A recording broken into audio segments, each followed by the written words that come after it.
Live कर दिया है। यहाँ पे कमेंट दो।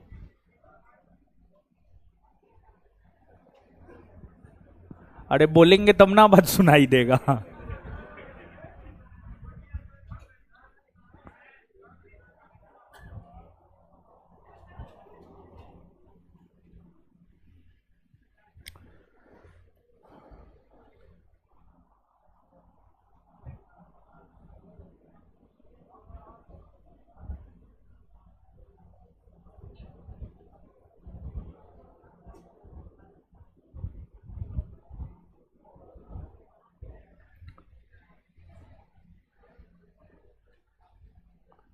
पेड है ना जी कि अथी है?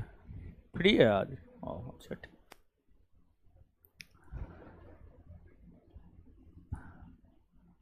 एगो लड़का मैसेज कर रहा है, सर मुगल प्रशासन बाकी है। मुगल प्रशासन नहीं पढ़ा है, इसी सब वजह से हम कमेंट नहीं देखते हैं, समझे? बताइए कितना बढ़िया से पढ़ाए हैं, तब मैसेज करता है कुछ भी। थोड़ा आवाज बढ़ा दीजिए। Hello hello hello.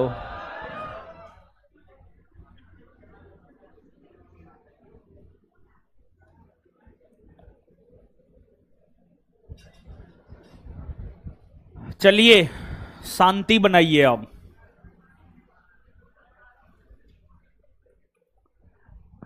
चलिए कमेंट आ रहा है, आज कमेंट देख के पढ़ाएंगे। तो कैसे हैं आप लोग? होली कैसा रहा? बढ़िया रहा। होली के बाद आज पहला मिलन है ना? चलिए, तो होली के बाद पहला मिलन है, तो नया सब्जेक्ट की शुरुआत करते हैं। हल्ला काय कर रहे हैं?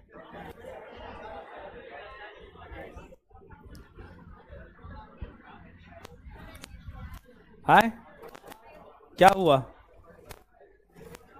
क्या हुआ जी? हाँ, आइए अब बात करते हैं, फिर तो पढ़वे करेंगे।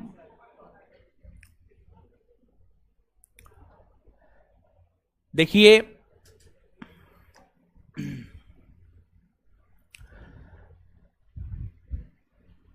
प्राचीन और मध्यकालीन दोनों खत्म हो गया है।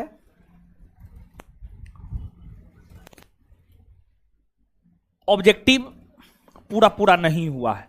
प्राचीन का भी कुछ ऑब्जेक्टिव बाकी है और मध्यकालीन का भी कुछ ऑब्जेक्टिव बाकी है, हमारे ख्याल से बाकी है ना? हाँ ठीक है,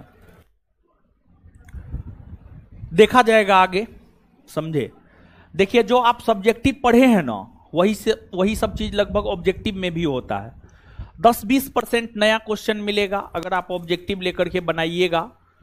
70-80% क्वेश्चन बन जाएगा, 20 से 30% क्वेश्चन आपसे नहीं बनेगा। तो आगे देखेंगे, टाइम निकाल करके जो है देखेंगे, ऑब्जेक्टिव करवाएंगे। कुछ कुछ बाकी है ऑब्जेक्टिव, ध्यान में है, ऐसा नहीं है कि हमको ध्यान में ना है। और जब ऑब्जेक्टिव होगा ना, प्राचीन का जब ऑब्जेक्टिव होगा, तो प्राचीन के बैच में जो है आपको, सर मीडिया में कुछ टॉपिक बाकी है। हे भगवान, मेडेबल में कोई टॉपिक बाकी है जी? बताइए, ये सब मेडेबल भी नहीं लिखा, वो हम सही पढ़ दिए हैं, मीडिया में कुछ टॉपिक बाकी है। इस सब का क्या कहा जाए? बताइए, मध्यकालीन में कोई टॉपिक बाकी है जी? कोई टॉपिक बाकी है? एक भी टॉपिक बाकी नहीं है मध्यकालीन में। सब चीज पढ़ा दिए हैं हम, नहीं पढ़ाए हैं? सब चीज पढ़ाए हैं। तो क्या लड़का का नाम है जी?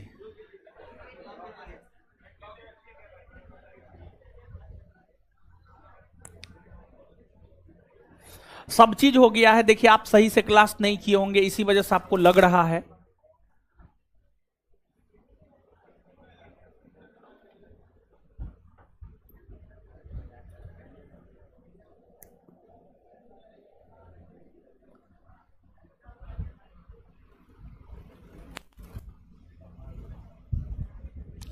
कमेंट ऑफ कर दीजिए, ये सब पढ़ाने नहीं देगा। कमेंट हटाइए, है ना। देखते ना, मेडेवल को लिखता है मीडिया।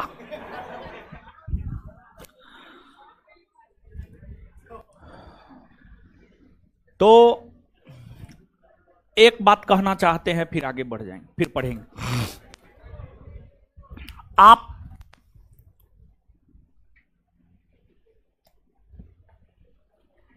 ऐसा ना समझे कि हमको याद नहीं है, हम भूल गए। जब अकबर का दादा परदादा छड़दादा हमको याद है, तो जो नहीं पढ़ा है वो तो याद होना ही ना चाहिए। तो देखिए, ऑब्जेक्टिव करवाना कोई बहुत बड़ी बात ना है। तो ऑब्जेक्टिव जो है, एक तो करवाने का जिम्मेवारी ही नहीं लेना चाहिए, समझे। लेकिन हम बोल दिए हैं तो करवा देंगे, यही है। बाद में करवाएंगे, देखेंगे आगे, समझे। तो हमको याद है प्राचीन और मध्यकालीन का ऑब्जेक्टिव बाकी है, आगे करवाएंगे कभी। अब आगे आज से देखिए, ऐसे अगर आप देखेंगे ना, तो आपके कॉपी में जितना सब्जेक्टिव लिखाया गया है ना, वो आपके लिए सफिशिएंट है। कॉपी में जितना सब्जेक्टिव लिखा के पढ़ा दिया गया है वो आपके लिए सफिशिएंट है, समझ गए। लेकिन फिर भी हम आपको बोले हुए हैं ऑब्जेक्टिव करवाएंगे, और कुछ चैप्टर का ऑब्जेक्टिव करवाए भी हैं। प्राचीन में भी कुछ चैप्टर का करवाए हैं, मध्यकालीन में भी कुछ चैप्टर का करवाए हैं। तो जो बाकी बचा हुआ है ना, बाकी बचा हुआ देखते हैं, करवा देंगे। आप विश्वास रखिए, करवा देंगे हम आपको। और मॉडर्न का जहां तक सवाल है, मतलब आधुनिक भारतीय इतिहास का जहां तक सवाल है, तो आज से जो है हम लोग आधुनिक भारतीय इतिहास पढ़ेंगे। आज से स्टार्ट कर देते हैं आधुनिक भारतीय इतिहास पढ़ना।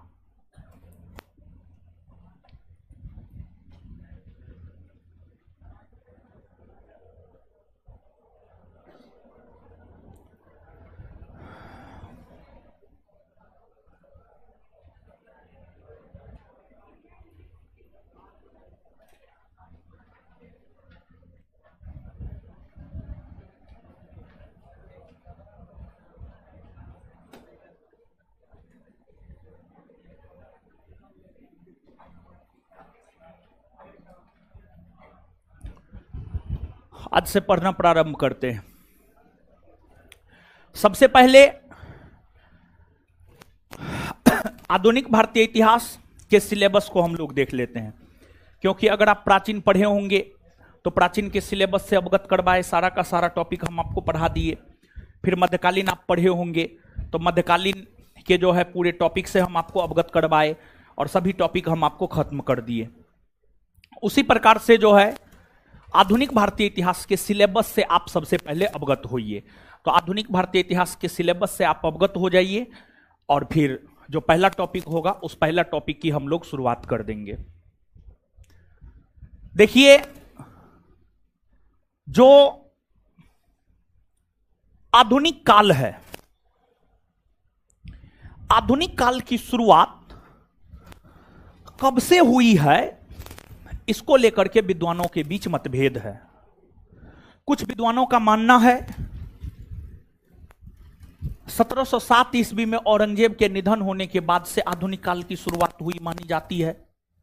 कुछ विद्वानों का मानना है 1757 में हुए पलासी के युद्ध के बाद से आधुनिक काल की शुरुआत हुई मानी जाती है। लेकिन अधिकतर विद्वान इस बात से सहमत हैं कि जो आधुनिक काल है उसकी शुरुआत 1757 के पलासी युद्ध से हुई मानी जाती है। और आधुनिक काल में अगर एक लाइन में हम लोग कहे तो आधुनिक काल में क्या हुआ इसको आप समझिएगा। आधुनिक काल में क्या हुआ इसको आप समझिएगा। आधुनिक काल में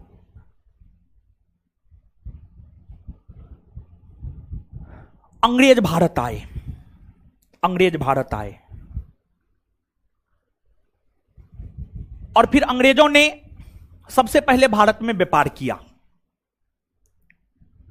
फिर धीरे धीरे अंग्रेज भारत पर कब्जा किया, भारत को जीता, और फिर अंग्रेज भारत में शासन करने लगे। और अंग्रेज जब भारत में शासन करने लगे तो फिर अंग्रेजों ने भारत में शासन करने को लेकर अलग अलग नीतियां अपनाई, और अंग्रेजों के नीतियों के तहत हम भारतीयों का शोषण किया गया। अंग्रेजों की नीतियों के तहत हम भारतीयों का शोषण किया गया, हम भारतीयों का शोषण किया गया। और जब भारत के लोगों का अंग्रेजों ने, भारत के लोगों पर अंग्रेजों ने अत्याचार करना शुरू किया, भारत के लोगों को बेमौत फांसी की सजा दी जाने लगी, भारत के लोगों का आर्थिक तौर पर शोषण होने लगा, तो फिर भारत के लोग अंग्रेजों के खिलाफ आवाज बुलंद करना शुरू किया। तो फिर भारत के लोग अंग्रेजों के खिलाफ आवाज बुलंद करना शुरू किया, आवाज बुलंद करना शुरू किया। और फिर जब भारत के लोगों ने अंग्रेजों के खिलाफ आवाज बुलंद करना शुरू किया तो फिर जाकर कांग्रेस जैसे राजनीतिक संगठन की स्थापना हुई, और फिर कांग्रेस में एक से बढ़कर एक नेता हुए। उन्हीं में एक गांधी जी हुए जिन्होंने भारत की आजादी के लिए आंदोलन चलाया।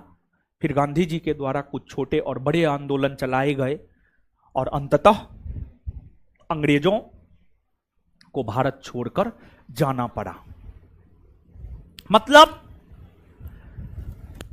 आधुनिक भारतीय इतिहास की अगर हम लोग बात करें तो आधुनिक भारतीय इतिहास में अंग्रेजों के आगमन से देश के आजाद होने तक की घटनाओं को हमें पढ़ना है।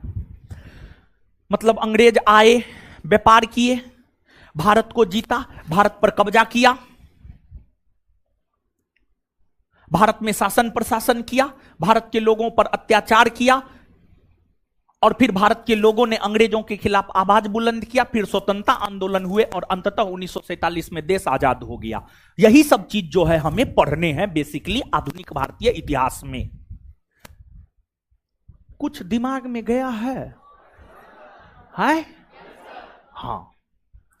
अब इसको चैप्टर में बांट देते हैं, समझ गए? टोटल आप मान करके चलिए 14-15 चैप्टर है आधुनिक भारतीय इतिहास में। टोटल अगर आप मान करके चलेंगे तो 14-15 चैप्टर है। गौर से सुनिएगा कौन से 14-15 चैप्टर है। पहला चैप्टर है आधुनिक भारतीय इतिहास का, भारत में यूरोपीय कंपनियों का आगमन। भारत में यूरोपीय कंपनियों का आगमन। दूसरा चैप्टर है 18वीं सदी का भारत। तीसरा चैप्टर है बंगाल के गवर्नर, गवर्नर जनरल, भारत के गवर्नर जनरल और वायसराय। चौथा चैप्टर है ब्रिटिशों की आर्थिक नीतियां। पांचवा चैप्टर है 1857 का विद्रोह, और 1857 के विद्रोह के अलावे कुछ अन्य छोटे छोटे विद्रोह हुए, जनजातीय विद्रोह हुए, किसान आंदोलन हुए, फिर जो है आपको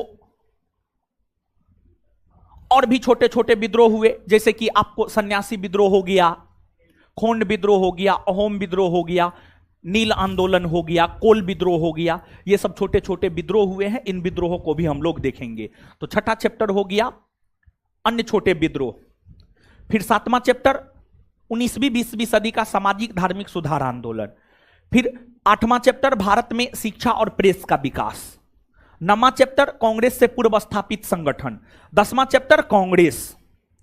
और फिर 11वां चैप्टर राष्ट्रवादी आंदोलन या राष्ट्रीय आंदोलन। फिर 12वां चैप्टर सुभाष, 12वां चैप्टर भारत में क्रांतिकारी आंदोलन। फिर 13वां चैप्टर सुभाष चंद्र बोस और आजाद हिंद फौज। और फिर 14वां चैप्टर की अगर आप बात करेंगे तो फिर स्वतंत्रता के बाद का भारत। यही 14 चैप्टर मूल तौर पर आधुनिक भारतीय इतिहास में जो है आपको देखने को मिलेंगे, और यही 14 चैप्टर जो है मूल तौर पर हम लोगों को पढ़ना है आधुनिक भारतीय इतिहास के अंतर्गत, जिसमें हम लोगों का पहला चैप्टर है भारत में यूरोपीय कंपनियों का आगमन। अब जो है आप लोग खोलिए संस्थान का टेलीग्राम चैनल।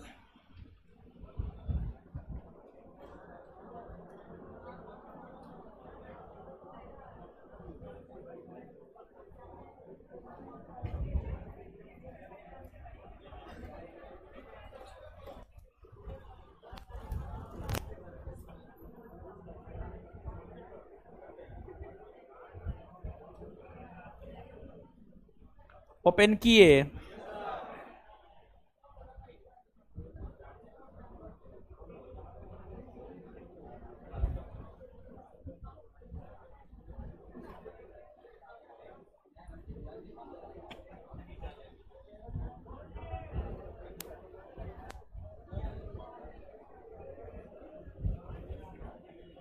है इस लेक्चर में पीडीएफ लगाया है जी? हाँ लगाया है। ऑनलाइन वाले लोग ये जो आप अभी लेक्चर देख रहे हैं इसमें एक बार बैक होइएगा तो एक सेगमेंट मिलेगा व्यू पीडीएफ।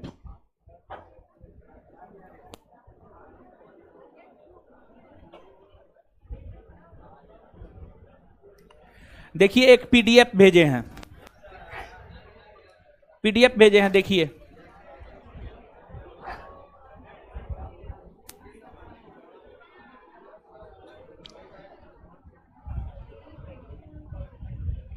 पीडीएफ ओपन कीजिए।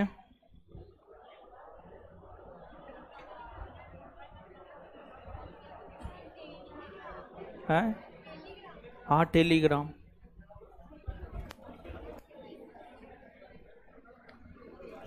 मिला जी पीडीएफ? ओपन कीजिए पीडीएफ।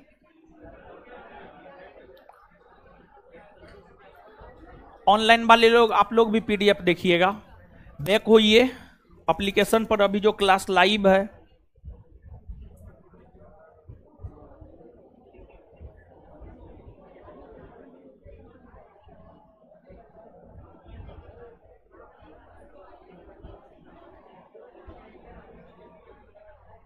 ये बैच 7 से 9 में भी लाइव है जी।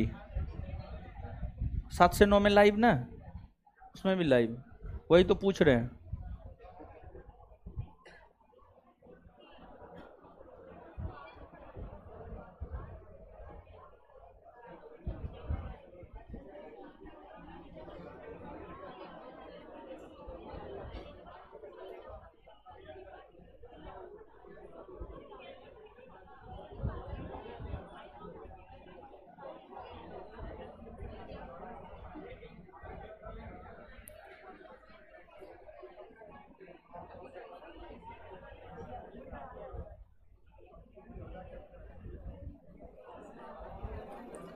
है आप लोग देखे जी? किनको नहीं मिला है पीडीएफ? टेलीग्राम चैनल पर सबको पीडीएफ मिल गया है? देखिए पीडीएफ खोलिए एक बार।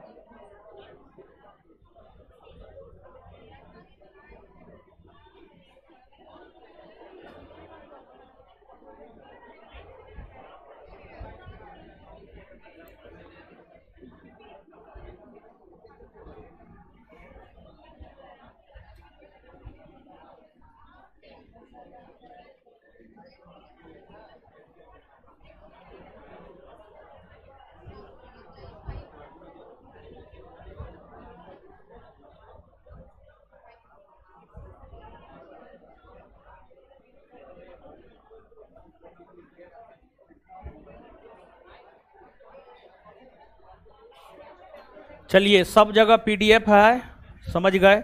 हम चेक कर लिए हैं, हर जगह जो है आपको पीडीएफ है। तो अब समझा रहे हैं, कुछ समझिए।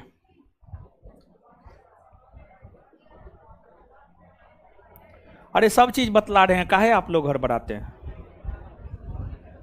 ऐसे अकबकाइए ना, अकबकाने से कुछ मिलेगा? कुछ नहीं मिलेगा। इसलिए अकबकाना नहीं है। सब बात हम समझा देते हैं, कैसे कैसे होगा, क्या नहीं होगा।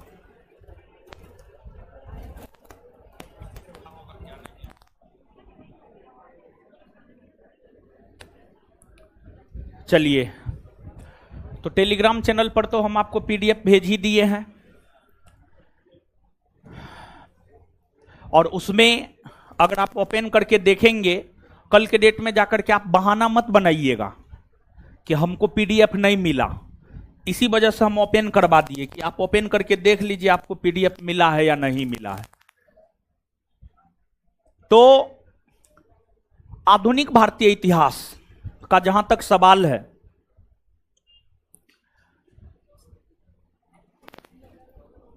डेली जितना पढ़ाएंगे उतना आपको कॉपी में लिख करके लाना है, समझ गए? या फिर हल्ला मत कीजिए, समझा रहे हैं समझिए आराम से, फिर कैंकू मेमू की करते रहिएगा। देखिए, इसमें होगा कि जल्दी खत्म हो जाएगा, और फिर कल के डेट में जाकर के कहिएगा सिलेबस लेट से खत्म हो रहा है, तो चप्पल से हम चपला देंगे एक तरफ से सबको। इस बात को दिमाग में बैठा लीजिए आप, और नहीं तो जो समझा रहे हैं समझिए आराम से। पीडीएफ के थ्रू नहीं पढ़िएगा, आए? अरे जल्दी सिलेबस खत्म होगा, ठीक रहेगा ना? पीडीएफ जल्दी सिलेबस खत्म होगा, ठीक रहेगा ना?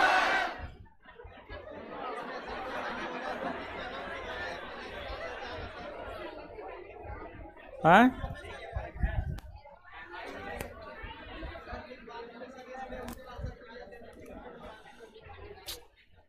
यही ना दिक्कत है आप लोग का, बातें नहीं ना मानते हैं मेरा।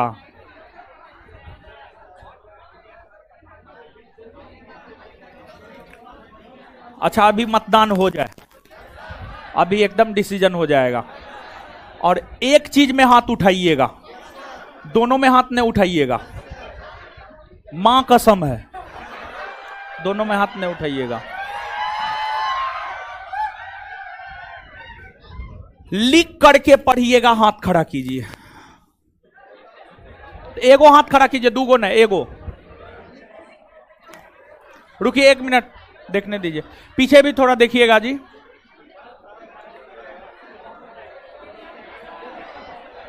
चलिए, अब हाथ गिरा लीजिए, और जो इस बार हाथ खड़ा किया, मम्मी कसम है दोबारा हाथ नहीं खड़ा कीजिएगा, पीडीएफ के थ्रू पढ़िएगा।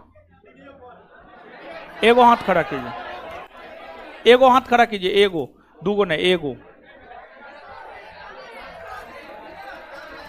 कम है, कम है।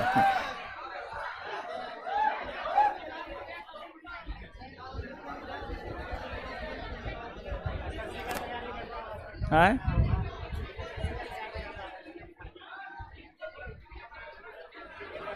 हम सोच रहे हैं पीडीएफ के थ्रू पढ़िए ना, हो है।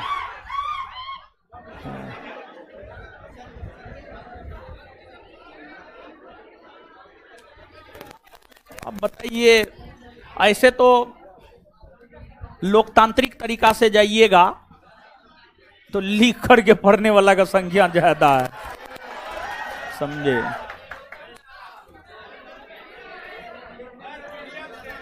अरे सुनिए सुनिए सुनिए, सुनिए सुनिए सुनिए सुनिए सुनिए, सुनिए ना, सुनिए।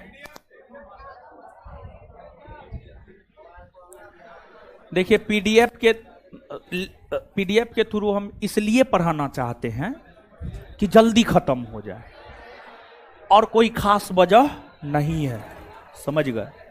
तो जल्दी खत्म होगा, ये तो बढ़िया चीज है, नहीं बढ़िया चीज। और देखिए, सुनिए, चैप्टर वाइज पीडीएफ देंगे, एक बार नहीं देंगे। देखिए, उसमें भी क्या है, आप सुनिए ना, पूरा बात पहले सुनिए।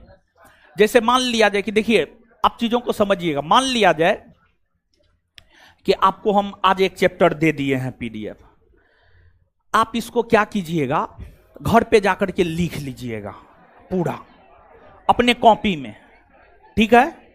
आप अपने कॉपी में घर पे जाकर लिख लीजिएगा और क्लास में आइएगा, हम एक एक बात तोड़ तोड़ करके समझा देंगे। तो इससे होगा कि आपका अपना एक हैंड रिटन नोट भी बन जाएगा और सिलेबस भी जल्दी खत्म हो जाएगा। क्या ठीक है ना?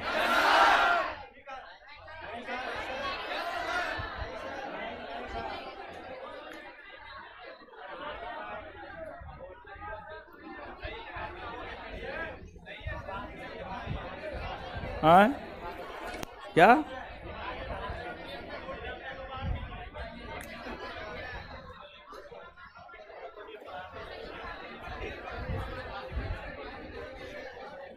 अब फिर अभी डिसीजन नहीं लेने दे रहे हैं हमको, फिर बाद में सिलेबस देरी से खत्म होगा तो मत कहिएगा। ऑनलाइन वाला क्या बोल रहा है जी? है ज्यादा लोग क्या बोल रहा है? दोनों बराबर है।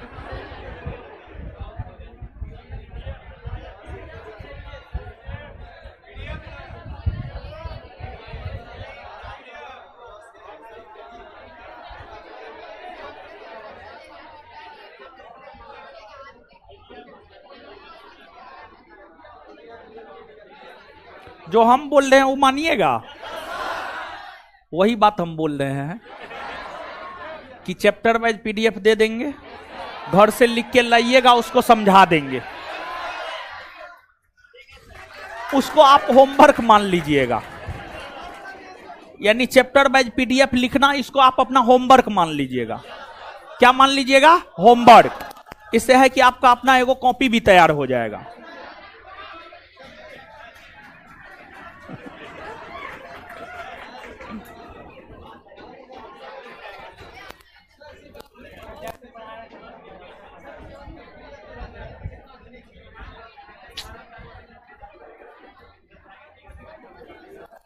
है क्या?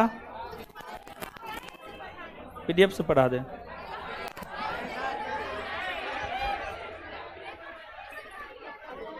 बात है कि देखिए, हमको तो सबको लेके चलना है, ठीक है? हमको तो सबको लेके चलना है।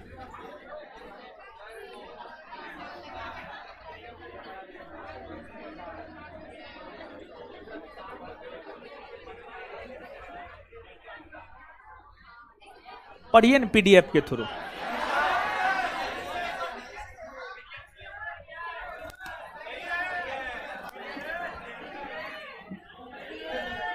महाराज क्या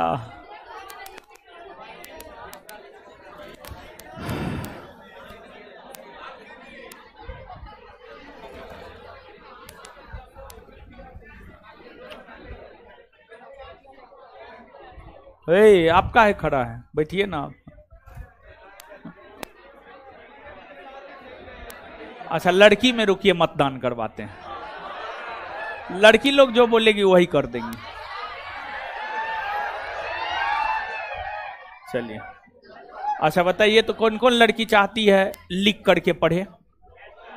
रुकिए, गिनने दीजिए, गिनने दीजिए, हाथ खड़ा रखें। 1 गो 2 गो 3 गो 4 गो 5 गो 6 गो 7 गो 8 गो 9 गो 10 गो 11 12 13 14 15 16 17।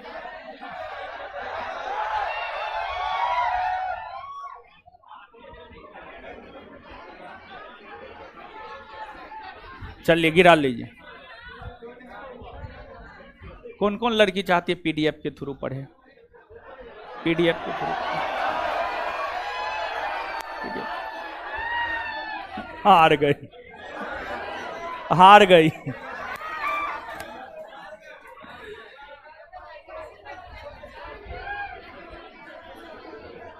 लिखे करके पढ़ते, आइए लिखे सिलेबस। पीडीएफ आप लोग नहीं पढ़िएगा।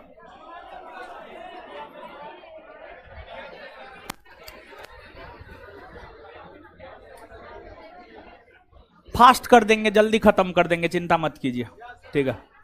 तो जल्दी खत्म कर देंगे, चिंता नहीं करना है। अब लिख करके पढ़ रहे हैं, लिख करके ही पढ़िए।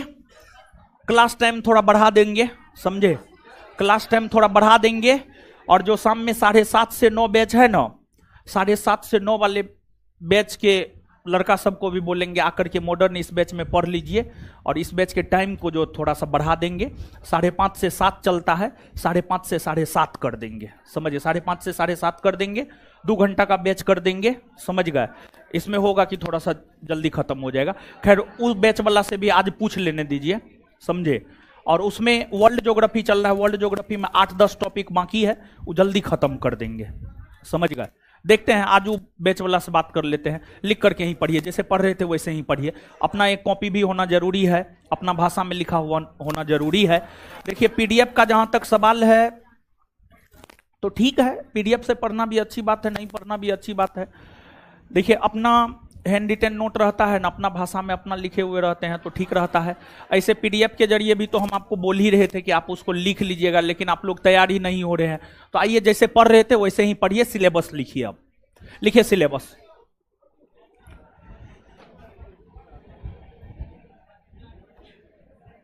ऐसे भी मतदान 2 बार हुआ, दोनों बार में लिखे करके पढ़ने वाला का संख्या ज्यादा था, तो इसी वजह से वही डिसीजन लिए हैं। लड़की में भी आप देख ही लिए, लगभग 40 गो लड़की जो है हाथ खड़ा की थी लिख करके पढ़ेंगे, और 20-25 गो लड़की हाथ खड़ा की थी कि पीडीएफ के साथ पढ़ेंगे। ठीक है, तो लिखिए लिखिए लिखिए लिखिए लिखिए, थोड़ा टाइम बढ़ा करके जल्दी खत्म करेंगे। देखते हैं सिलेबस। पहला चैप्टर,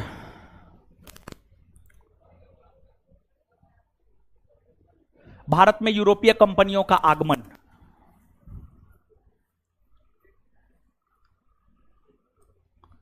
भारत में यूरोपीय कंपनियों का आगमन।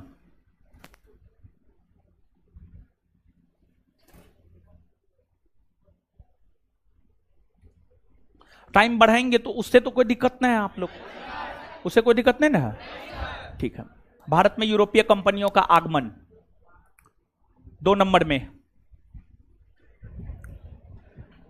18वीं शताब्दी में स्थापित नवीन स्वायत्त राज्य।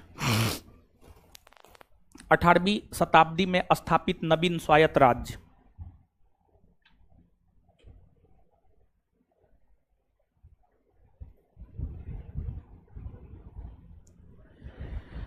अठारहवीं शताब्दी में स्थापित नवीन स्वायत्त राज्य।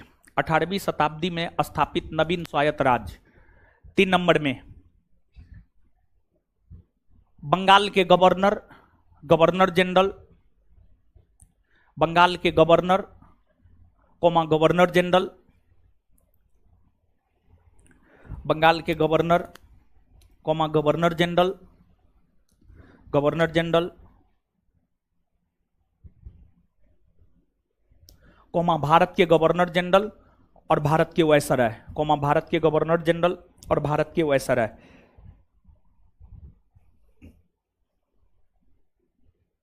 और भारत के वायसराय, भारत के गवर्नर जनरल और भारत के वायसराय।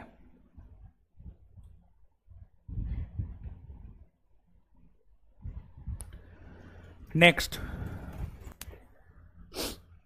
ब्रिटिशों की आर्थिक नीतियां। ब्रिटिशों की आर्थिक नीतियां।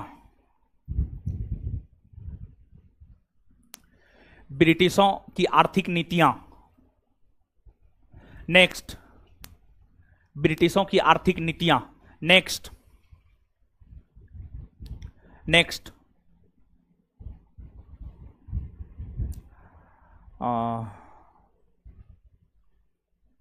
1857 ईस्वी का विद्रोह। 1857 ईस्वी का विद्रोह।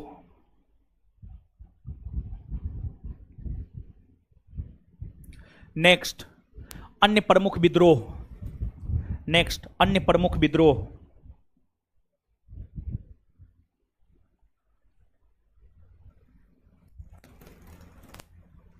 अन्य प्रमुख विद्रोह। नेक्स्ट, 19वीं 20वीं सदी का सामाजिक धार्मिक सुधार आंदोलन। 19वीं 20वीं सदी का सामाजिक धार्मिक सुधार आंदोलन।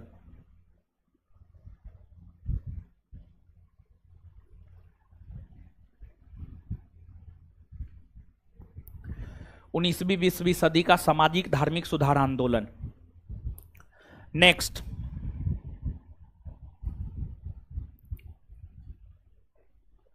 भारत में शिक्षा और प्रेस का विकास। भारत में शिक्षा और प्रेस का विकास। भारत में शिक्षा और प्रेस का विकास। भारत में शिक्षा और प्रेस का विकास। भारत में शिक्षा और प्रेस का विकास। नेक्स्ट, कांग्रेस से पूर्व स्थापित संगठन। कांग्रेस से पूर्व स्थापित संगठन।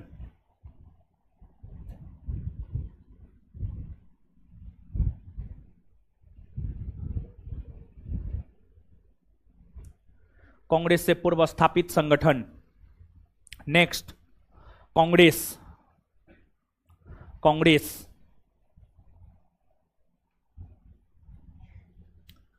नेक्स्ट, राष्ट्रीय आंदोलन। राष्ट्रीय आंदोलन। राष्ट्रीय आंदोलन। नेक्स्ट, भारत में क्रांतिकारी आंदोलन। भारत में क्रांतिकारी आंदोलन।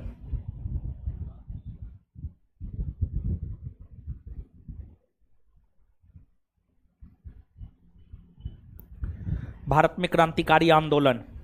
नेक्स्ट, नेक्स्ट,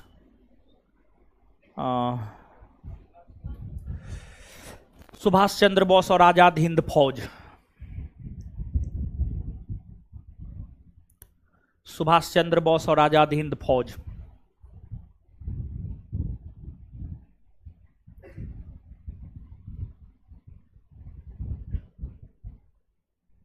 नेक्स्ट,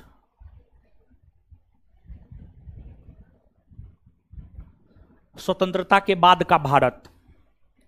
स्वतंत्रता के बाद का भारत।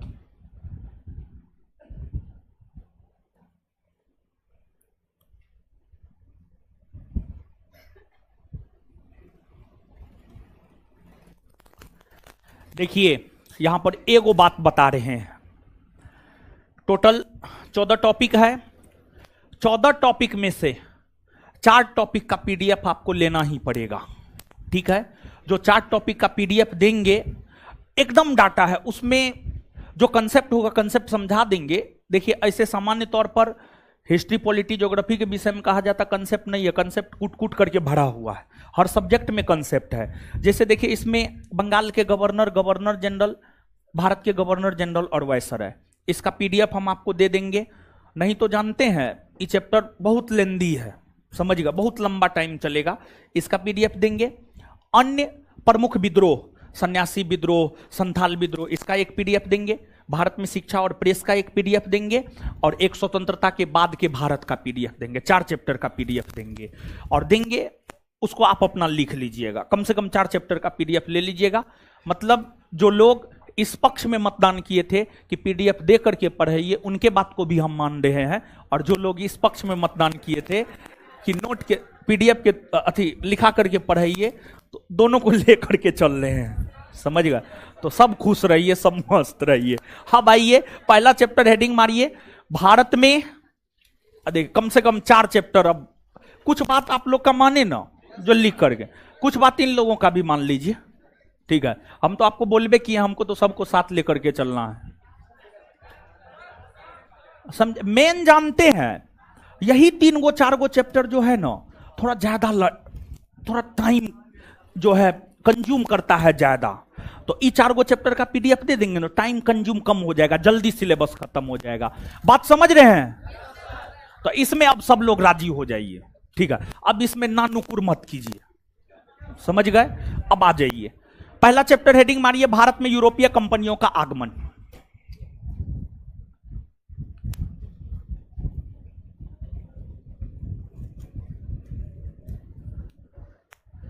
भारत में यूरोपीय कंपनियों का आगमन।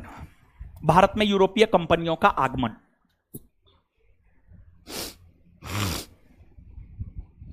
चलिए अब समझिएगा।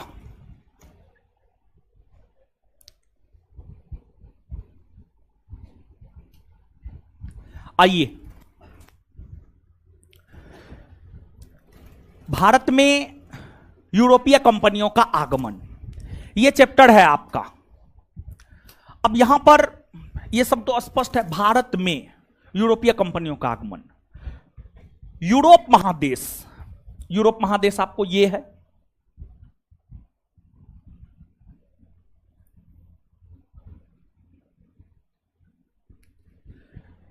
यूरोप महादेश के भीतर कई सारी कंपनियां स्थापित हुई। यूरोप महादेश के भीतर जो कई सारी कंपनियां स्थापित हुई, उसमें कंपनियों का नाम है पुर्तगाली east India company, British east India company, Dutch east India company, फ्रांसीसी east India company, Swedish east India company. ये सब यूरोपीय कंपनी का नाम है। तो देखिए, यूरोप महादेश में एक देश है पुर्तगाल, यहां पर है आपको पुर्तगाल। यूरोप महादेश के पश्चिमी भाग में आएंगे ना, तो यहां पर एकदम आपको मिलेगा पुर्तगाल। पुर्तगाल में जो कंपनी स्थापित हुई, पुर्तगाली east India company. United kingdom यानी ब्रिटेन में जो कंपनी स्थापित हुई, उसे ब्रिटिश ईस्ट इंडिया कंपनी, उसे British east India company. Sweden में जो कंपनी स्थापित हुई, स्वीडिश ईस्ट इंडिया कंपनी। फिर आपको फ्रांस, यहां फ्रांस है, फ्रांस में जो कंपनी स्थापित हुई, फ्रांसीसी ईस्ट इंडिया कंपनी। तो ये तमाम यूरोपीय कंपनी है। और पुर्तगाली ईस्ट इंडिया कंपनी 1498 में स्थापित हुआ, ब्रिटिश ईस्ट इंडिया कंपनी 1600 ईस्वी में स्थापित हुआ, फ्रांसीसी ईस्ट इंडिया कंपनी 1664 ईस्वी में स्थापित हुआ। तो हर कंपनी का अपना अलग अलग स्थापना वर्ष है। तो हर कंपनी जो आपको स्थापित हुआ है, इस कंपनी की स्थापना, देखिए कंपनी की स्थापना क्यों की जाती है। जैसे कि मान लिया जाए कि आप ही कोई कंपनी स्थापित कर रहे हैं, तो आप कंपनी की स्थापना क्यों करेंगे? व्यापार करने के लिए, ट्रेड करने के लिए, व्यापार करने के लिए आप कंपनी की स्थापना करेंगे। तो यूरोप के भीतर जो पुर्तगाली, डच, ब्रिटिश, स्वीडिश, फ्रांसीसी तमाम यूरोपीय कंपनी की स्थापना हुई। इस कंपनी की स्थापना का उद्देश्य था व्यापार करना।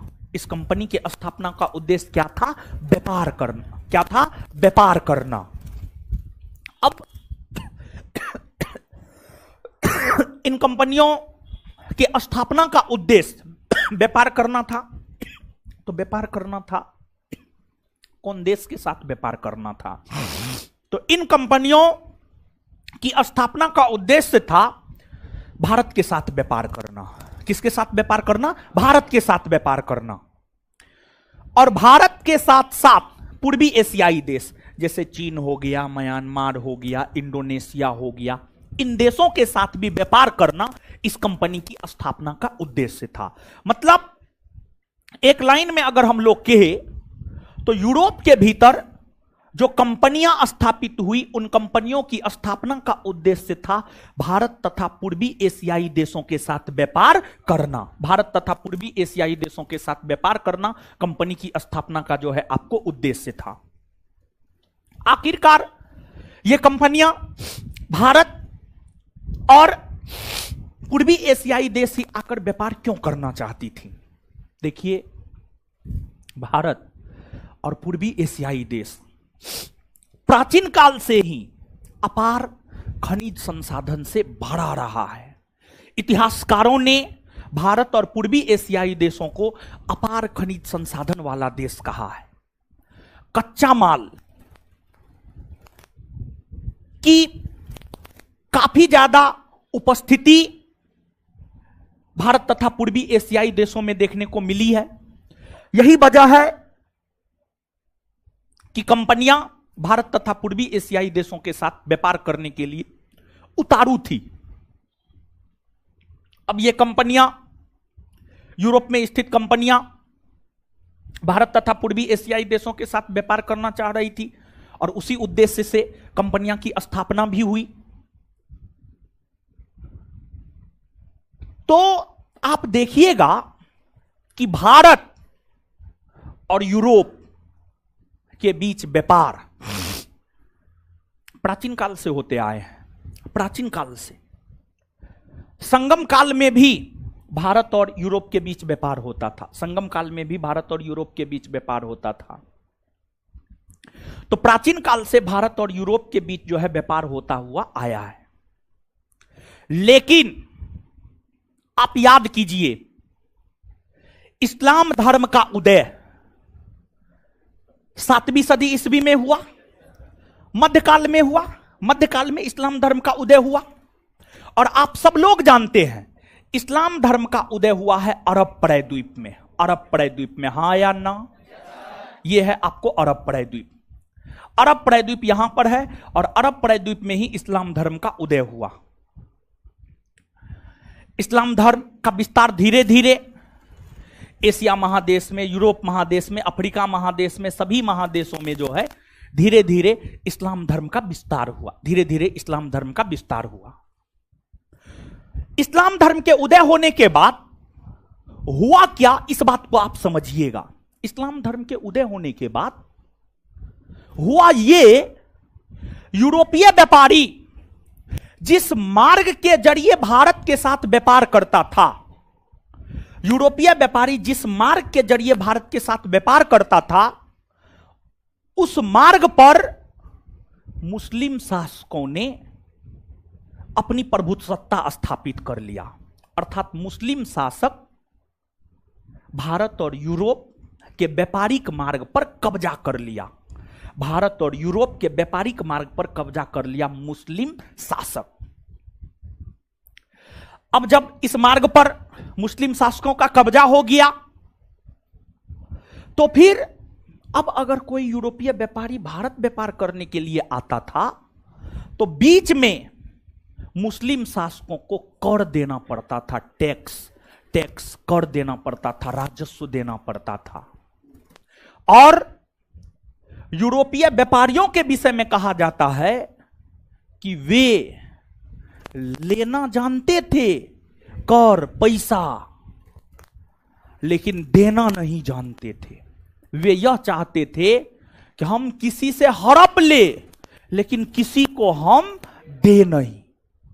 तो अब यूरोपीय व्यापारी अगर इस मार्ग का अनुसरण करते हुए भारत के साथ व्यापार करने के लिए आना चाहता था, तो उसे जो है मुस्लिम शासकों को कर देना होता था।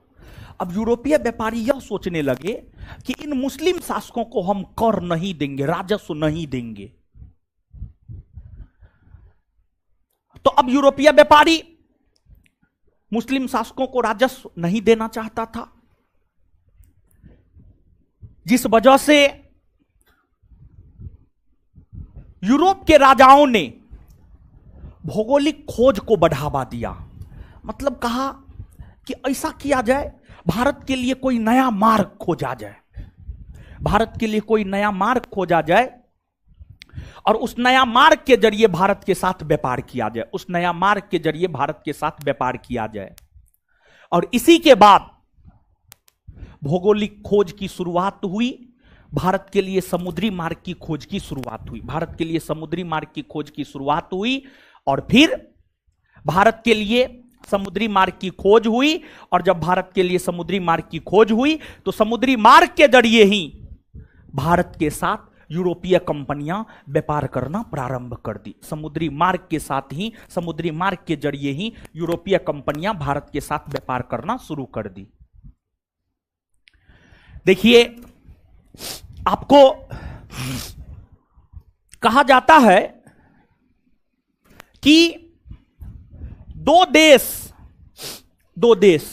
भौगोलिक खोज में सबसे महत्वपूर्ण भूमिका अदा किया था। जो दो देश भौगोलिक खोज में सबसे महत्वपूर्ण भूमिका अदा किया था, एक देश का नाम था पुर्तगाल और दूसरे देश का नाम था स्पेन। एक देश का नाम था पुर्तगाल और दूसरे देश का नाम था स्पेन। तो पुर्तगाल और स्पेन, ये दोनों देश, पुर्तगाल और स्पेन, ये दोनों देश भौगोलिक खोज में बढ़ चढ़कर अपनी भागीदारी को सुनिश्चित किया। और सबसे पहले एक पुर्तगाली नाविक था, उसका नाम था बार्थोलोमियो डियाज।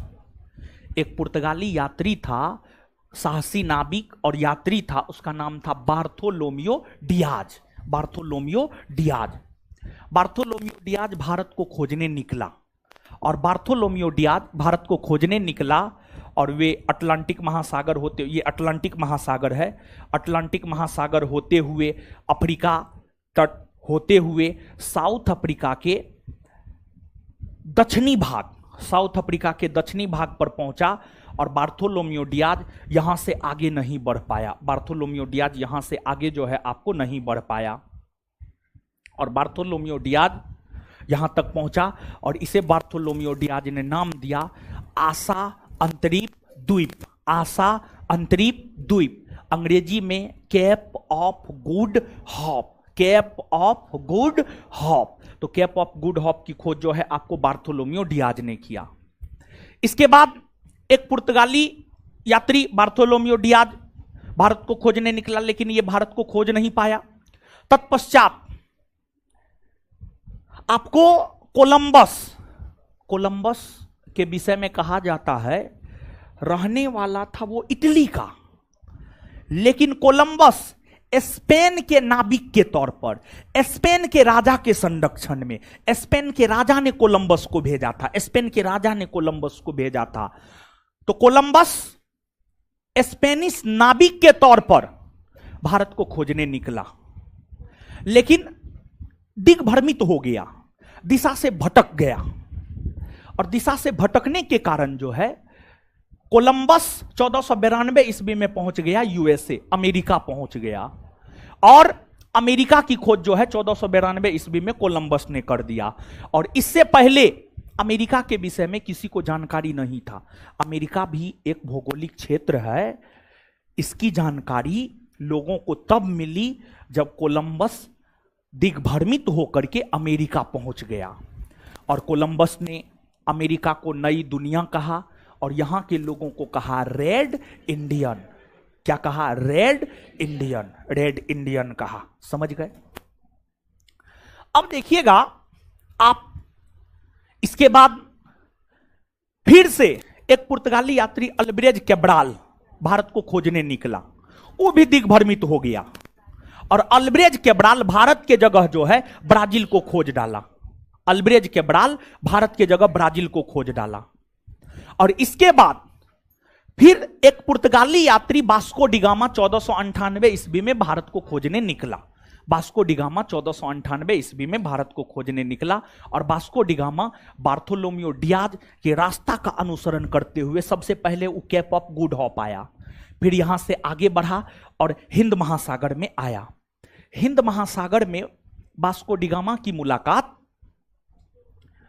गुजराती नाविक अब्दुल मुनीद के साथ हुआ। अब्दुल मुनीद के साथ जो है मुलाकात हुई वास्को डी गामा की।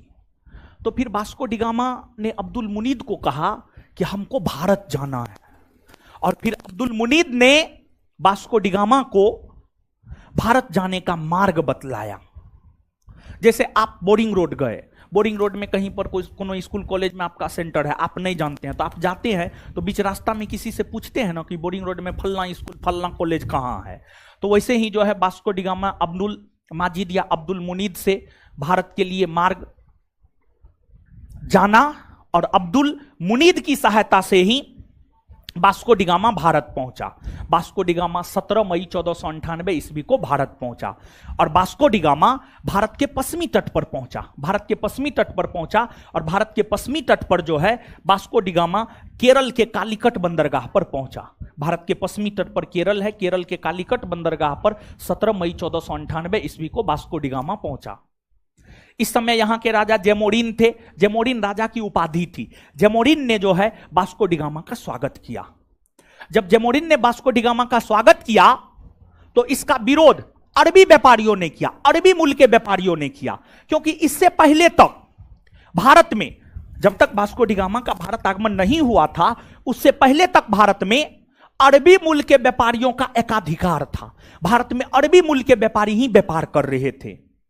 लेकिन जब वास्को डी गामा पहुंचा भारत, तो अरबी मूल के व्यापारियों को लगा कि अब हमारा व्यापारिक एकाधिकार तो समाप्त हो जाएगा। इसी वजह से अरबी मूल के व्यापारियों ने वास्को डी गामा के भारत आगमन के पश्चात जैमोरिन के द्वारा जो स्वागत किए गए थे उसका विरोध अरबी मूल के व्यापारियों ने किया, लेकिन फिर भी जैमोरिन राजा था, स्वागत किया। इसके बाद वास्को डी गामा कुछ दिनों तक भारत में रुका और फिर कुछ दिनों तक रुकने के बाद वास्को डी गामा वापस पुर्तगाल लौट गया। और जब वास्को डी गामा वापस पुर्तगाल लौट रहा था तो केरल आज भी मसालों के व्यापार के लिए प्रसिद्ध है, और केरल पहले भी मसालों के व्यापार के लिए प्रसिद्ध था। केरल आज भी मसालों के व्यापार के लिए प्रसिद्ध है और पहले भी मसालों के व्यापार के लिए जो है आपको केरल प्रसिद्ध हुआ करता था। तो वास्को डी गामा, जैसे मान लिया जाए कि आप कहीं जाते हैं, मान लिया जाए कि कोई शहर चले गए, कहीं का पेड़ा जो है काफी प्रसिद्ध होता है, तो अगर आप वहां जाते हैं तो वहां से पेड़ा आप जरूर खरीदते हैं। तो वास्को डी गामा को पता चला करवा मोड़ का पेड़ा, समझ गए, ऐसे पेड़ा बहुत जगह का प्रसिद्ध है, समझ गए। सामान्य तौर पर लोग कहता है करवा, बहुत जगह का पेड़ा प्रसिद्ध है महाराज, ठीक है, हाँ ठीक है, समझ गए हैं ना। तो फालतू का बकथोतन करने से क्या मतलब है, कोई मतलब है बताइए, ठीक है। तो अब समझिएगा, केरल मसालों के लिए प्रसिद्ध था। तो वास्को डी गामा जब वापस लौटने लगे तो वास्को डी गामा जो है कुछ मसाला लेकर के वापस पुर्तगाल गया, और पुर्तगाल के बाजार में जब उस मसाला को बेचा गया तो उस मसाला को जितना में खरीदा गया था उसका 60 गुना अधिक दाम मिला। मतलब 1 रुपया में खरीदा गया था तो 60 रुपया, 60 गुना अधिक, अपना जोड़ घटा गुना भाग कर लीजिएगा, उतना ज्यादा रुपया मिला। तो फिर पुर्तगाल के व्यापारियों के बीच यह संदेश गया कि भारत के साथ मसालों का व्यापार करना फायदेमंद होगा, भारत के साथ मसालों का व्यापार करना फायदेमंद होगा।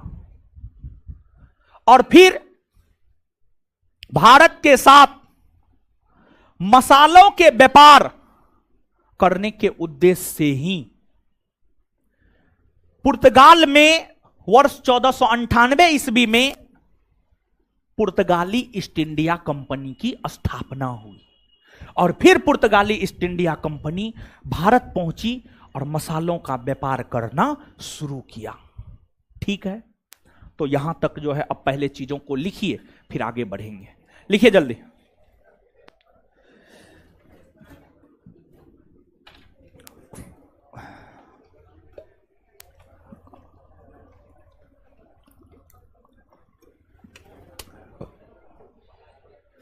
लिखिएगा,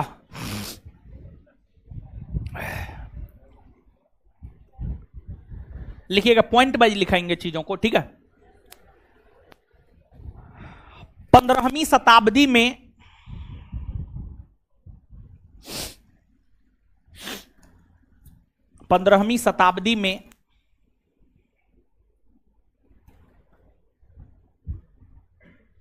यूरोप महादेश में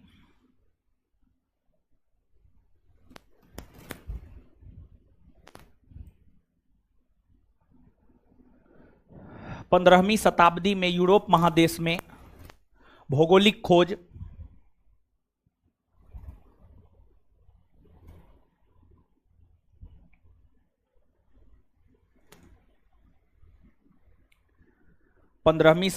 यूरोप महादेश में भौगोलिक खोज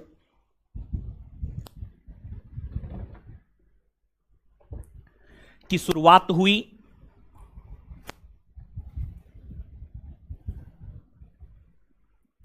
भौगोलिक खोज की शुरुआत हुई। इस भौगोलिक खोज में दो देश,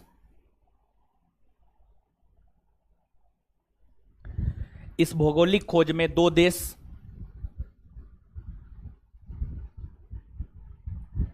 इस भौगोलिक खोज में दो देश स्पेन और पुर्तगाल ने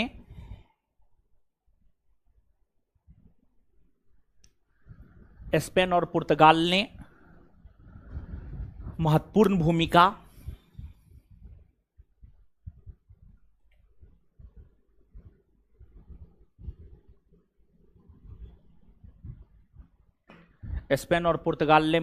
भूमिका निभाया।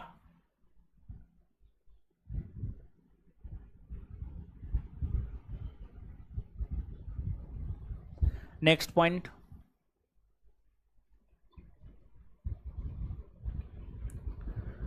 पुर्तगाली यात्री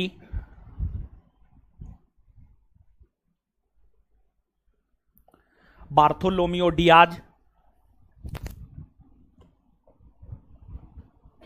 लिख देते हैं, चिंता नहीं करना है।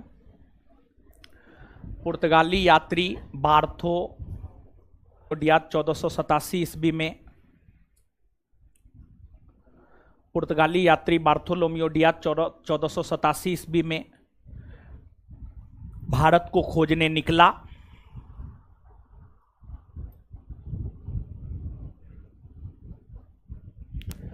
भारत को खोजने निकला, लेकिन उन्हें सफलता नहीं मिली।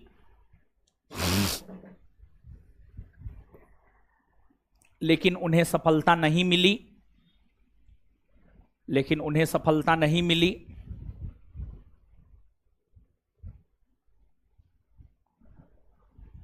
उन्होंने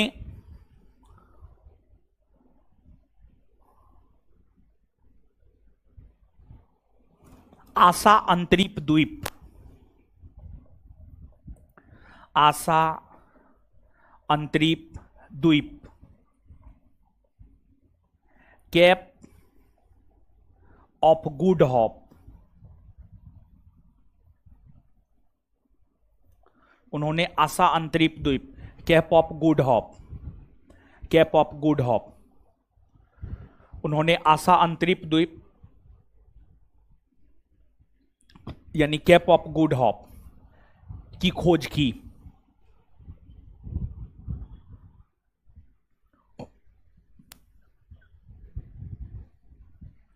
नेक्स्ट पॉइंट, स्पेनिश नाविक के तौर पर, स्पेनिश नाविक के तौर पर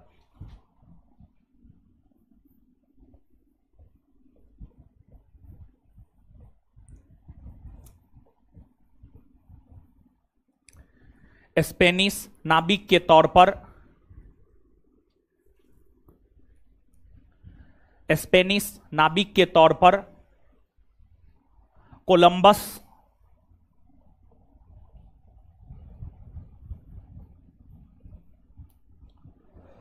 कोलंबस भारत को खोजने निकला।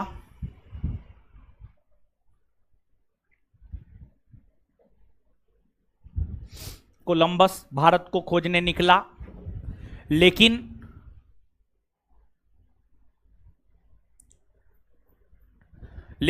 वे भारत के जगह लेकिन वे भारत के जगह लेकिन वे भारत के जगह अमेरिका की खोज कर डाला।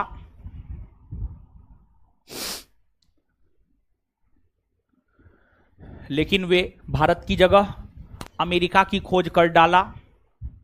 लेकिन वे भारत की जगह अमेरिका की खोज कर डाला। भारत की जगह अमेरिका की खोज कर डाला और अमेरिका को नई दुनिया कहकर पुकारा। और अमेरिका को नई दुनिया कहकर पुकारा।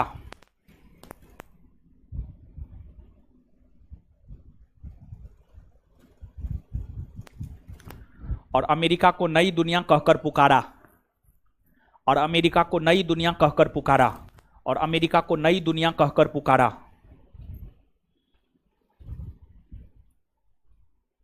तथा यहां के लोगों को रेड इंडियन कहा। तथा यहां के लोगों को रेड इंडियन कहा।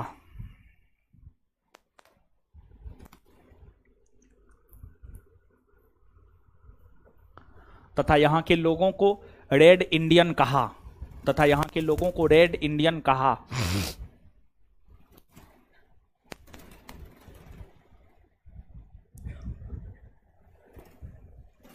यहां के लोगों को रेड इंडियन कहा। रेड इंडियन कहा। नेक्स्ट, पुर्तगाली यात्री अल्बरेज कैब्राल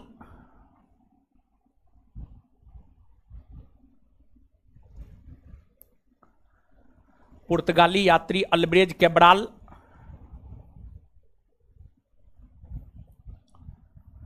पुर्तगाली यात्री अल्बरेज कैब्राल भी भारत को खोजने निकला था, बोर्ड पे लिखे हैं। पुर्तगाली यात्री अल्बरेज कैब्राल भी भारत को खोजने निकला था। पुर्तगाली यात्री अल्बरेज कैब्राल भी भारत को खोजने निकला था। पुर्तगाली यात्री अल्बरेज कैब्राल भी भारत को खोजने निकला था, लेकिन वे भारत के जगह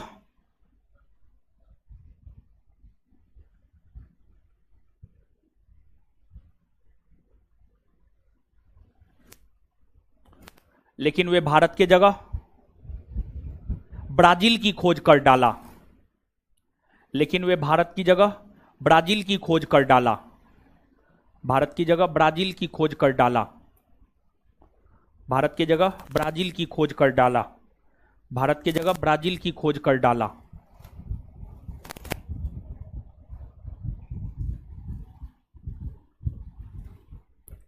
नेक्स्ट, 1498 ईस्वी में पुर्तगाली यात्री वास्को डिगामा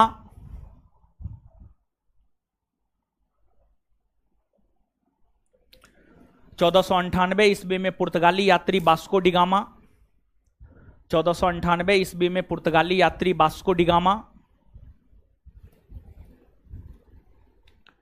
1498 ईस्वी में पुर्तगाली यात्री वास्को डिगामा 1498 ईस्वी में पुर्तगाली यात्री वास्को डिगामा 1498 ईस्वी में पुर्तगाली यात्री वास्को डिगामा गुजराती पथ प्रदर्शक गुजराती पथ प्रदर्शक गुजराती पथ प्रदर्शक गुजराती पथ प्रदर्शक अब्दुल मुनीद की सहायता से गुजराती पथ प्रदर्शक अब्दुल मुनीद की सहायता से गुजराती पथ प्रदर्शक अब्दुल मुनीद की सहायता से गुजराती पथ प्रदर्शक अब्दुल मुनीद की सहायता से गुजराती पथ प्रदर्शक अब्दुल मुनीद की सहायता से गुजराती पथ प्रदर्शक अब्दुल मुनीद की सहायता से अब्दुल मुनीद की सहायता से अब्दुल मुनीद की सहायता से अब्दुल मुनीद की सहायता से भारत के लिए समुद्री मार्ग की खोज किया। भारत के लिए समुद्री मार्ग की खोज किया। भारत के लिए समुद्री मार्ग की खोज किया। भारत के लिए समुद्री मार्ग की खोज किया। भारत के लिए समुद्री मार्ग की खोज किया। भारत के लिए समुद्री मार्ग की खोज किया। भारत के लिए समुद्री मार्ग की खोज किया। नेक्स्ट पॉइंट, वास्को डिगामा 17 मई 1498 को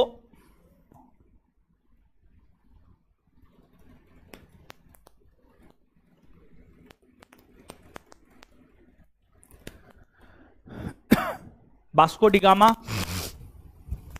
17 मई 1498 को वास्को डिगामा 17 मई 1498 को भारत के पश्चिमी तट पर स्थित वास्को डिगामा 17 मई 1498 को भारत के पश्चिमी तट पर स्थित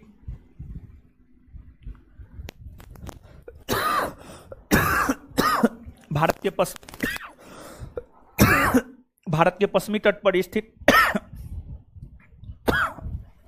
केरल के कालीकट केरल के कालीकट केरल के कालीकट केरल के कालीकट बंदरगाह पहुंचा। केरल के कालीकट बंदरगाह पहुंचा। वहां के राजा जेमोरिन ने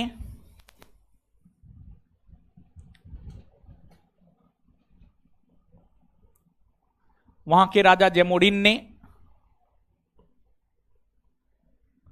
के राजा जेमोरिन ने उपाधि है शासक का।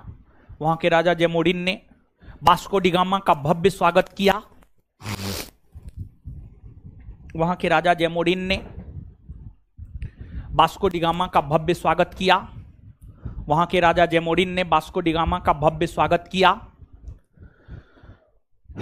वहां के राजा जैमोरिन ने वास्को डी गामा का भव्य स्वागत किया। वहां के राजा जैमोरिन ने वास्को डी गामा का भव्य स्वागत किया। भव्य स्वागत किया।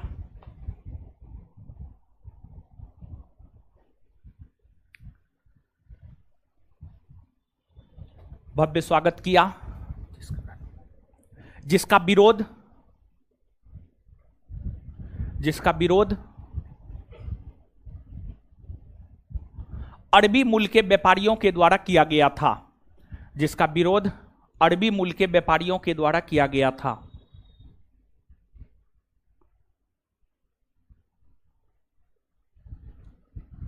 जिसका विरोध अरबी मूल के व्यापारियों के द्वारा किया गया था। जिसका विरोध अरबी मूल के व्यापारियों के द्वारा किया गया था। जिसका विरोध अरबी मूल के व्यापारियों के द्वारा किया गया था। जिसका विरोध अरबी मूल के व्यापारियों के द्वारा किया गया था। Next point, Vasco D gamma जब भारत से वापस पुर्तगाल जाने लगे, Vasco D gamma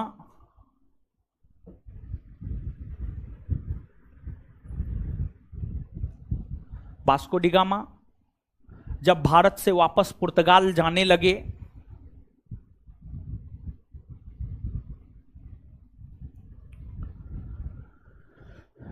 Vasco D gamma जब भारत से वापस पुर्तगाल जाने लगे तो कुछ मसाला खरीदकर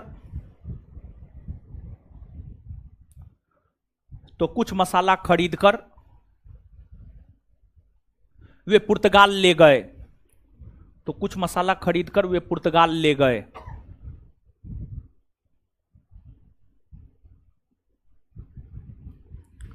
पुर्तगाल ले गए।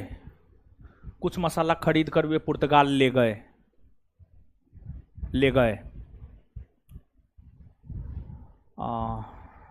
पुर्तगाल ले गए। जिसे पुर्तगाल के बाजार में बेचा गया।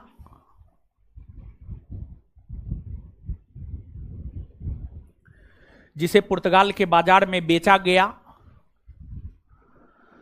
तो 60 गुना। जिसे पुर्तगाल के बाजार में बेचा गया तो 60 गुना, 60 6 पर 0 60, 60 SIXTY 6 पर 0 60, 60 गुना अधिक मुनाफा प्राप्त हुआ।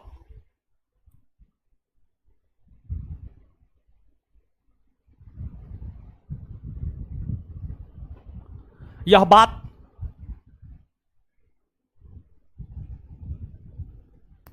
पुर्तगाल के बाजार में आग की तरह फैल गई।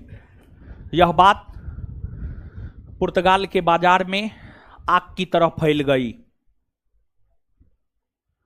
यह बात पुर्तगाल के बाजार में आग की तरह फैल गई। यह बात पुर्तगाल के बाजार में आग की तरह फैल गई। नेक्स्ट पॉइंट, भारत के साथ मसालों के व्यापार पर एकाधिकार स्थापित करने के उद्देश्य से 1498 ईस्वी में पुर्तगाली ईस्ट इंडिया कंपनी की स्थापना हुई। लिखिए, भारत के साथ ये कौन नोट लिए हैं जी? पलटिए तो इसको। कौन नोट? पलटिए ना इसको, पलटिए ना। हे भगवान, ये नोट पढ़िएगा पगला जाइएगा, मत पढ़िए ये नोट। ये नोट हम भी कभी कभी पढ़ते हैं। जानते हैं क्या हुआ कि 1275 वाला बैच जब पढ़ा रहे थे न, दरोगा बैच, एक बार मॉडर्न का नोट बनाए ना तो बड़ी पतला बन गया, और जब दूसरा बार बनाए तो बहुते मोटा बन गया। अब बीच मझधार में हम फंस गए, समझे, करे तो करे क्या। तो अंतिम में जो है पतले वाला नोट से काम चला दिए। खैर प्रश्न नहीं छूटा, तो वो वाला नोट मत पढ़िए, उसमें दिमाग हैंग हो जाएगा।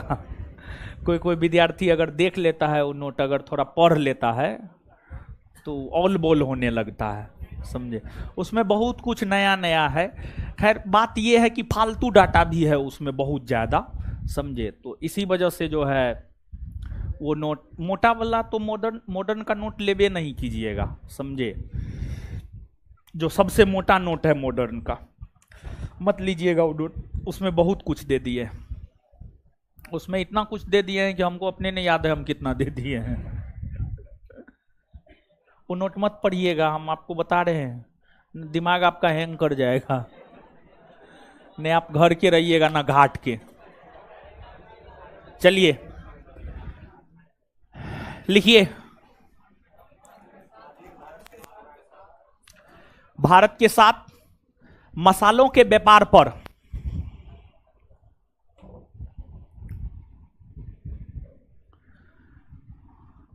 भारत के साथ मसालों के व्यापार पर एकाधिकार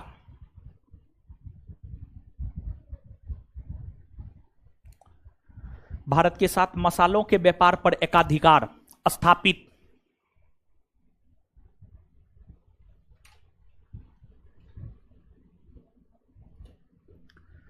भारत के साथ मसालों के व्यापार पर एकाधिकार स्थापित करने के उद्देश्य से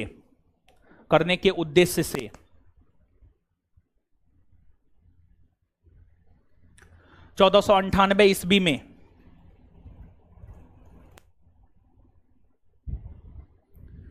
पुर्तगाली ईस्ट इंडिया कंपनी की स्थापना हुई।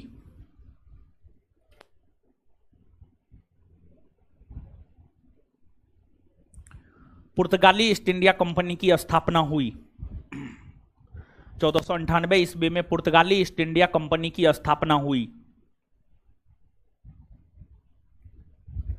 इस कंपनी को एस्टादो द इंडिया इस कंपनी को एस्टादो द इंडिया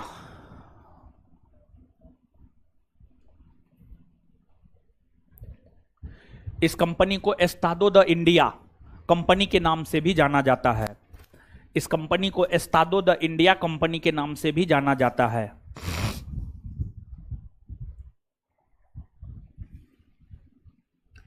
इस कंपनी को एस्टादो द इंडिया कंपनी के नाम से भी जाना जाता है। इस कंपनी को एस्टादो द इंडिया कंपनी के नाम से भी जाना जाता है। चलिए ठीक है, जितना समझा दिए हैं उतना लिखा दिए हैं, अब उसको आप पढ़िए। पढ़िए, पढ़ने बोले।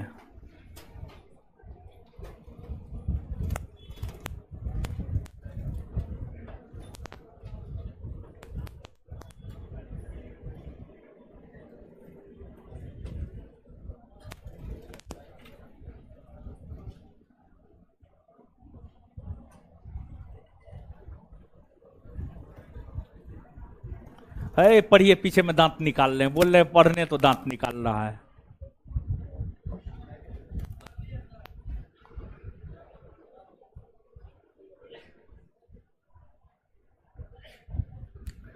पढ़ लिए हो?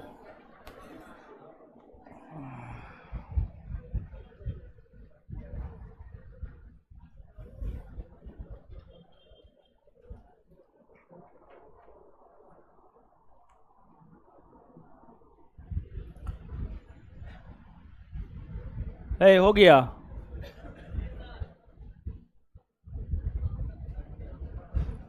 जो नहीं पढ़ा है वही चप चप बोल रहा है।